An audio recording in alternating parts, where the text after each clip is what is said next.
It seems that Spain has followed Portugal's footsteps yet again with canceling at least the real estate portion of its golden visa. So let's dig in and find out what happened and what it can mean for you.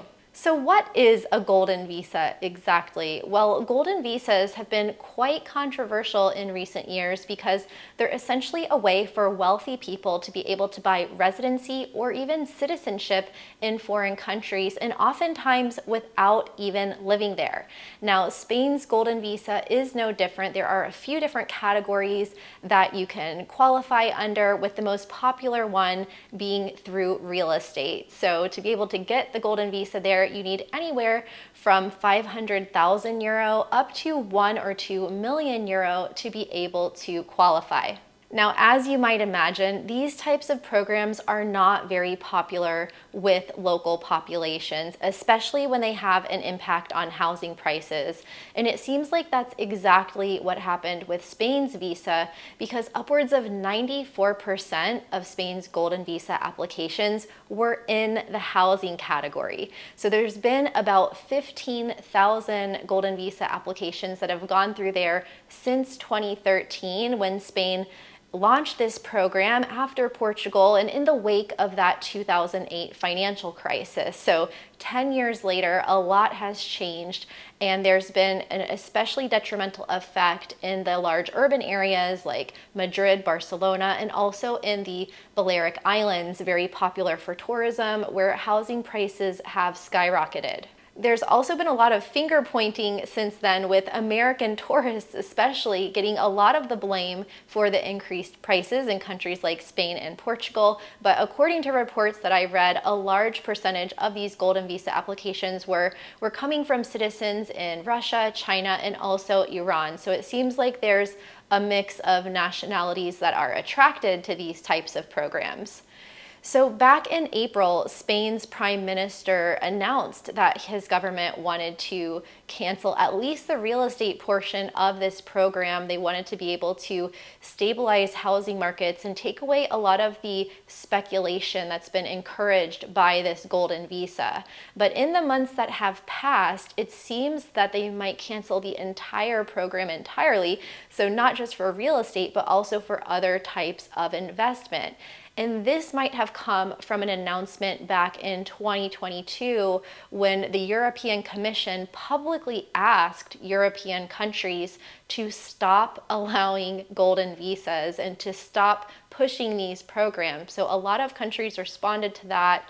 Ireland, the Netherlands, Portugal last year announced the cancellation of its real estate portion of the golden visa, and it seems that Spain is going to be doing the same. Now, interestingly, this wasn't specifically because of the housing problems, but a long list of other reasons that they cited, particularly related to national and regional security. Things like corruption, tax evasion, organized crime. So there's really this laundry list of other problems lurking below the surface of all of the headlines you see about the housing markets in places like Portugal and Spain. So what does this mean for you if you were planning on moving to Spain and getting one of these golden visas? Well, fortunately, there are other ways to be able to live in a foreign country, short or long term. So you'll want to look at different types of visas, whether it's a work visa, a retirement visa, or a digital nomad visa. Some of the more popular programs in Spain include the non-lucrative visa, which is essentially designed for retirees and people who have passive income. And then recently they also have the Spain digital nomad visa, which was created for remote workers and online professionals and online business owners. Now, the major difference between the Spain non-lucrative visa and the digital nomad visa is that, like the golden visa, the non-lucrative visa is a path to residency, whereas the digital nomad visa is not, and that is the case in most countries. We're starting to see other countries like Italy offer a path to temporary or permanent residency through its new golden visa, but that is not the norm. So if you're thinking of just going to Spain for a couple of years and you work online, you have an income that's coming from outside of Spain, you could consider the golden visa. But if you're looking for a path to residency, then you could look at the non-lucrative visa.